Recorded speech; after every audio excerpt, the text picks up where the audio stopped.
My name is James Brown, and welcome to Living and Aging with Pride.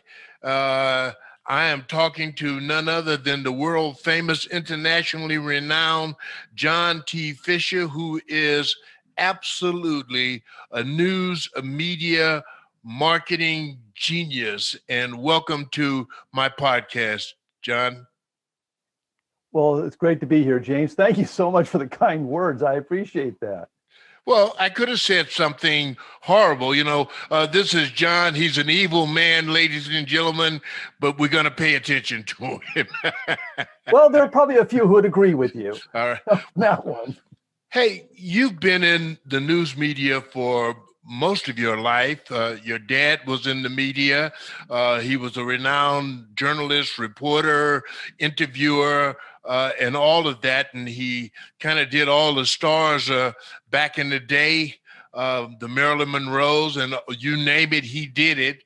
And you've kind of picked up the banner, or if you will, but you've been a different kind of guy. You've been designing and developing and directing a variety of different news media platforms, ABC News, Clear Channel, and I could go on and on and on and talk about how you've consulted and advised them as to where they go. Where do you see the news today? How has it changed from 20, 30 years ago? Well, thank you, James. And yeah, I grew up with my dad dragging me around by the hand to news stories. And he was always on the celebrity side. And me, I've taken a more straight-laced, hard news approach to my career. Right.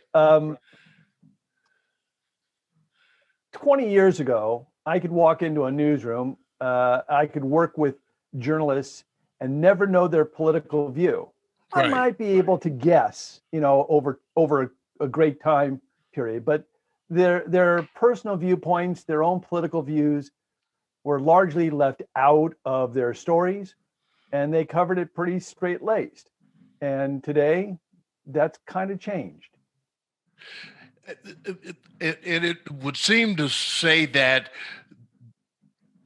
the media is being reshaped by the consumer of the media now, rather than the distributors of the information. It's how people feel about what they're hearing that people are responding to. Therefore, the news people are putting their opinions in because they want to have favor with whatever that group they're trying to appeal to. It's now about the marketing. How do I gather a group of people to come watch me?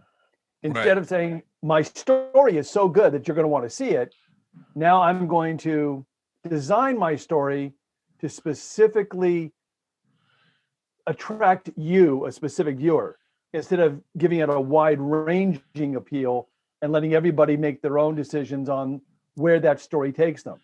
So now it's more about the marketing, and it's strictly because of the competitive nature of the internet. Right. TV has kind of taken a back seat in a lot of ways. They've got caught with their, shall we say flat-footed. They didn't know what to do with it.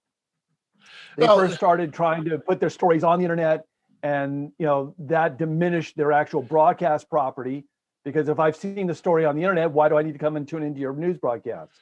Yeah, then it was, okay, let's talk about branding. We'll put it everywhere, and we'll just be the number one news source by putting my stories on the internet and on the broadcast and everywhere. And we'll just have to update it all the time. Well, constantly updating a story is great if there's something to update it with. Right. And a lot of stories don't have that. So it became, how do we keep the conversations going? How do we get people to participate? And news gathering and news broadcasting wasn't about participation. Right. It was a one-way direction. It was, we present you with the news of the day, much like a newspaper. We were a headline service. Our job was to tell you about the stories, to hopefully make you interested enough, curious enough to go pick up a newspaper and read more about it. Or in more closely with the internet, to go and do your research. We wanted you to be curious and concerned citizens and go off and do your job. And our job was to give you a periphery idea of what the news was about so that you could go off and figure it out for yourself instead of us telling you what you should do. So substance has nothing to do with it. The content is not necessarily relevant. It is how we present that information and what it's about more than the relevance of the information. So the viewer walks away with a snippet of I feel good or I feel bad, but really not educated to what really is the informational product of that content. No, it's more about how do I make you feel as opposed to whether I'm informing you. Right. And justifying or playing into your audience's feelings is great marketing. That is, go back to Coke and a Smile. James, when we had Mean Joe Green tossing his T-shirt. Right. Those were good feeling moments. Those are great marketing moments.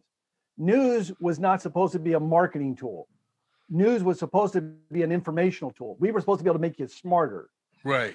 If you go back to Edward R. Murrow, he said that this was a tremendous tool to educate and inform. Right. Or it could turn into a wasteland.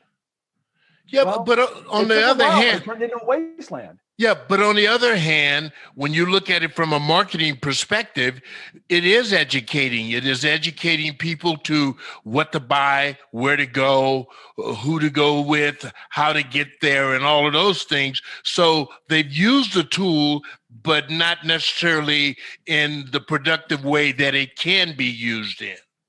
Well, I always look at it this way. Number one, yes, that's what's happening. That was not our job as news people. Our job as news people was to inform you. The commercials were there to market to you. Right. It was the stuff that went between things. A general manager once told me that news and programming are the stuff that go between my commercials. Right. Okay. And that had its place. When we start putting all the marketing within the content, and the content itself becomes the marketing, it starts losing its value. And when that started to happen is when people started tuning out of news.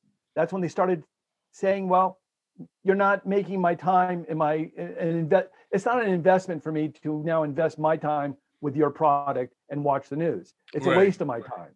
And that's where things started sliding. And now we've got to a point where, television is in a battle for its soul and for the viewer's eyes and to keep those things going. And it's sliding down a very bad path. When your opinion is more important than the facts of the story, and listen, I'm not going to tell you that there's fake news out there. There has not been fake news out there. What there has been is selective news. Right. I am selectively picking and choosing the facts I wish to contain in the story to steer you to a specific conclusion, and in order to inflame and incite your personal viewpoints, and to motivate you and to get you excited and to motivate you. Okay? So that's marketing 101. Marketing 101. But that wasn't our original mission. And when we started marketing is when we started losing the audience. Right. So as we face this, right now I'm appealing to or attempting to appeal to an older audience. And I think that audience has the ability to help make decisions that may change or govern what we do from a broader perspective in policy making in our society. Right now, we can take that audience and they can get information from us and we can educate them on what to do, how to do, and where to go. Do you see the news media at this point? They're running out of space. They're running out of things to compete with because they're all saying the same nothing, and that nothing now is becoming nauseating because people are trying to figure out what to do, where to go, and how to get there beyond where do I buy these pairs of shoes at or where do I fill up my gas tank at. They want to know why our country, why our cities, why our states are in such disruptiveness when all of the time we've been getting all of these messages. Will the news change? Well, I'm hoping that it will. They say the pendulum swings both directions. Right. The pendulum swung pretty much in the direction of marketing and not of providing accurate information anymore. And by picking and choosing the content that you put into your story, you can sway people's opinion. Right. Doesn't mean the facts you're putting in are wrong. It just means you're not painting a full picture. And we used to paint a full picture. And we even did that in the very limited time we had within a newscast. Right. If people start demanding more from us, they'll start to get more. The problem is television has evolved in the leadership role. When television first started, the engineers were the general managers. Why? Right. Because they had the technical knowledge to get the picture on the air. Right. So they kept things going. Then later on, the programmers became the general managers. It was all about, let's put on good programs and let's keep them entertained, and that's how we'll do things. Then later, it was a combination of salespeople and HR people and corporate people who had really very limited knowledge of broadcasting, but had great sales backgrounds. And it was all about, how do we sell the product? Because, well, at one point there was actually the accountants got in charge too, and they started cutting everything, and they realized you couldn't cut your way to success, and that's when the salespeople got involved. Right. So it's about selling the product. And way back when, and I'll name names here, it was unfortunately the Reagan administration who set this out when the fairness doctrine went away. Right. And when there was this nice wall between television news and everything else in the station. That wall never got crossed. Right. Then the wall came down, just like it did in Berlin. Right. And all of a sudden there's free flow. And the salespeople are walking into the newsroom saying, hey, I've got this great product and I got to figure out a way to make some money on this. Where can we put this in the newscast? So ratings, it started to generate the revenue. I mean, we relied on the weather and the news to make the money for the stations, an overall big picture of it all. All of a sudden now, ratings. How do I get the best ratings when the broadcasters are all looking alike? They're all talking about the same things. PM Magazine paved the way for every show could look alike and every market the same thing. And who cares? So all of a sudden that formula rose to the top of the heap, and every time you watch a news show, you see the same guy or gal sitting there with a different dress in a different city, but they were all presenting the information the same way. Well, James, I'm only catching about every other word on your mic right now, but what's happened is everything sounds the same and looks the same, right? And there's no uniqueness to the newscast anymore. And what local stations can do, and look, the national news media is one thing. Right. They're a unique beast. Cable is even more unique. But what people forget is a local station in Los Angeles. Let's look at KABC or KNBC in Los Angeles. Right. They'll have one newscast that'll get a higher number of eyeballs than the highest rated cable show in the country. Right. Why? Because they have a lot of people in Los Angeles, and broadcasting is just that. It reaches a broad spectrum of people. Cable only reaches into your home if you have cable. So what can the news media do to bring back that level of trust is start to really present information that is agnostic. Hold the politicians and the corporations and everybody accountable. That's our job. If they're doing something they shouldn't be doing, that's what we call living and aging with pride. There you go. Hold them accountable. That's right. The credo has always been shine a light in those dark places. Okay. So people can see what's going on, not to tell us what to think when we get there. Right. But that's what's happened in the national media. And the local media, local reporters, local anchors look up to the networks. Right. And I have to emulate what they're doing because they are more successful than I am because they're at the network. But it's a different model. Local news should focus on their local community. Okay. Don't spend as much time on national issues. Don't spend as much time on what is going on in the rest of the country or the rest of the world. In one of my newscasts, I did World in a Minute. I gave you the headlines of what was going on all over the world in 60 seconds. And I spent the bulk of my newscast on the issues that related directly to my viewers there at home. Right. The state issues, the county issues, and the city issues that went right to the way they live and impacted their lives. And that's how local news can regain a lot of that viewership and trust that they've lost over the years by trying to emulate the national media. You take a market like Salt Lake City, what we're 35, 36, whatever that number is in the marketplace, and it does emulate other marketplace. And it's not a New York or Los Angeles by any sense of the word, but you could look at the Salt Lake broadcasters and you could go to LA and see the similarity in the LA and the New York, because the consultants have come in who have shaped the New York market, who have shaped the Los Angeles market, and they said, here's how you do that. So every market, we've now got a similarity of the central markets around the country. That's got to change. And I like your idea about holding the politician, holding the policymakers to be accountable, because that's not happening, because they're dressing their commentary for marketing purposes and not for substantive purposes. And we've got to change that. And we can change that as a broadcaster. Well, I'll tell you, politics are killing the news media and the trust in the news media, and the politics of today are really destroying our country. And that's because everybody's being forced to pick a side. Right. Quite frankly, as far as I'm concerned, it's us against the politicians and all those in authority, but not against my neighbor. But that's the way it's being treated. Look, if you talk to generals and military people throughout history, they will tell you divide and conquer. Right. Well, our population's being divided and we're ripe for the picking. Right. We don't have to be.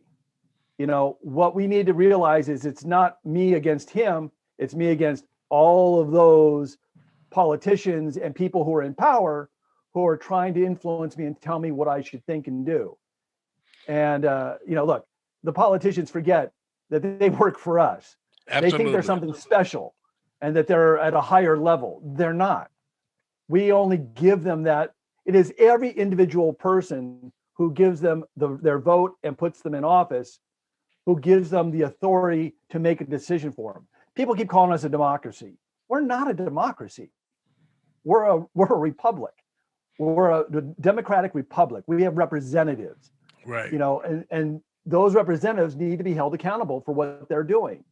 And when they take a pandemic and politicize it for their political gain, and I don't care if you're on the left or the right, they both were doing it.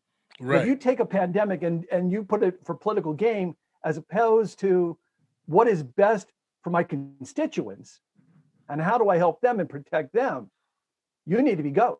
You need to be voted out. Period. I don't care what level you're at, because you're not taking care of your constituents. And the politicians today it's party first. It's my donors, my high paying donors, and my constituents, they're way down the list. Absolutely. And I talk about this a lot because I'm going, why should we as a people, and that's all of us, be concerned about Social Security, Medicaid, insurance, and all of those things when the people that we elect in office get all of those things, and yet ours is up for discussion. So with that, I want to invite Dr. Bill Cosgrove in. Welcome, Dr. Bill. How are you, sir? I'm fine today, James. And boy, you've got a good conversation going today. A lot of information flowing back and forth. Dr. Bill, I have a good conversation every time I'm on. What are you talking about here? Yeah, I forgot that part.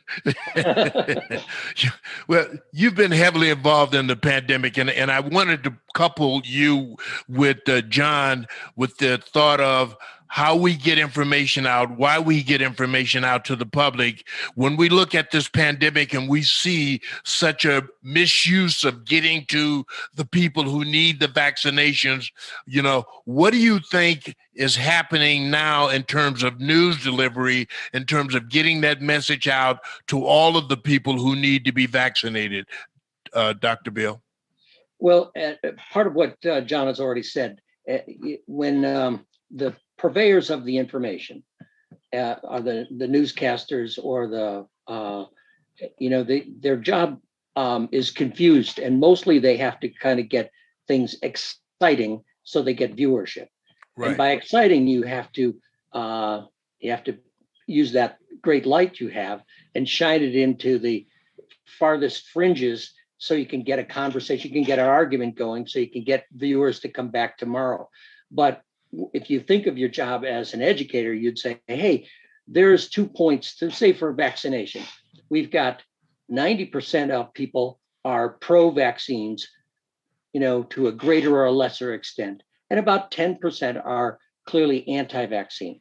Right. And to keep the discussion exciting, you sort of equate those and say, hey, look, this is contention and this is two different viewpoints, but it's really 90% and 10%. So if you wanted to present it fairly, you would say, hey, let's give 1 minute to the anti-vaxxers and 9 minutes to the pro-vaxxers, and because that's really where the population sits. But that doesn't sell very well.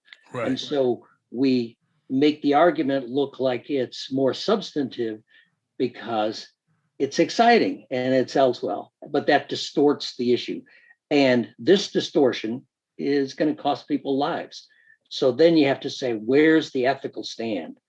And, I think everybody who has a soapbox, whether that's the newscast or whether that's your podcast or whether or not that's a soapbox out on the corner, you have to take the responsibility of not misinforming. You can selectively inform. I think John's point is good, but you have to be careful that you don't misinform. So that's a catch-22. I mean, I'm watching both of you nod your heads. The catch-22 is, on the other side of that is they're still marketing. And all of these different social media platforms tend to mimic each other. They all doing, they all want to be Kardashians, and there's a lot that went into the making of the Kardashians that nobody talks about, that nobody thinks about. They didn't just walk out into the world and become the Kardashians. It was a lot of work from their dad, et cetera, and a whole host of things. So it is, I would call myself a broadcaster. It is up to us to come back and put our feet squarely on the ground and think about the people and think about what's going to be best for the people, put that information out there, but utilize the multimedia platforms in the way that really they have been designed to do that. Do you think, John, that's going to make us novel enough to get people's attention? Because seniors want live, educated information. The older you get, the more your feet are on the ground with getting substantive information so that they can react to it. Yeah, let's put it this way. Everybody has an emotional reaction, whether you're 5 or 50 or 95. Everybody has emotions and everybody will play into those emotions, right, if we pander to them. And what's happening is we are pandering to people's emotions. Right. And when somebody gets emotionally caught up in the moment, whatever that moment's about, whether it's about whether I should get a shot or I shouldn't get a shot.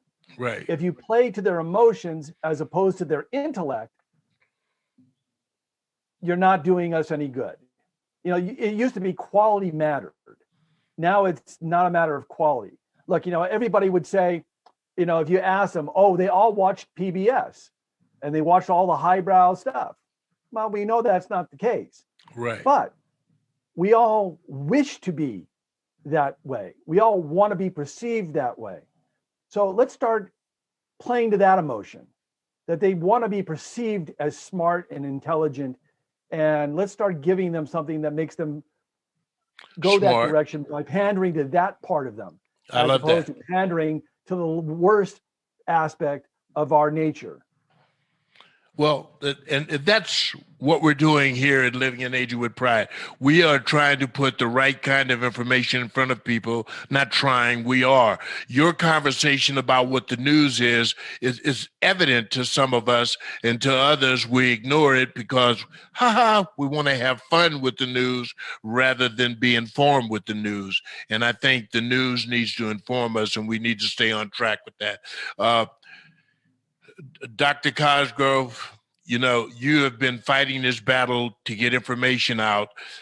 Is there a question you'd like to ask Jon about the best way to go about this, particularly in light of the fact that we're dealing with a very interesting group of people who manage the news systems?